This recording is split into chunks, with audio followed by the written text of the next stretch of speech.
Polsek Denpasar Timur meringkus pelaku judi togel online bernama Yudi Sujito di Komplek Pasiran, Jalan Bypass Ngurah Rai Denpasar Timur pada Minggu 28 Agustus.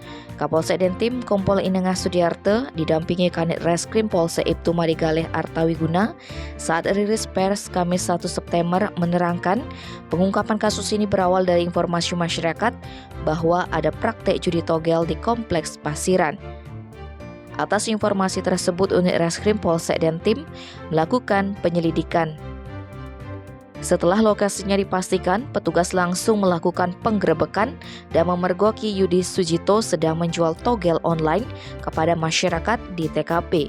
Tanpa buang waktu, pria yang bekerja sebagai sopir travel ini diringkus. Dari hasil interogasi, pria asal Banyuwangi, Jawa Timur mengaku baru 1,5 bulan beraksi karena pandemi COVID-19 membuatnya berhenti jadi sopir travel dan sempat pulang ke Jawa. Atas perbuatannya, Yudi terancam pidana penjara paling lama 10 tahun. Tim Bali Express melaporkan.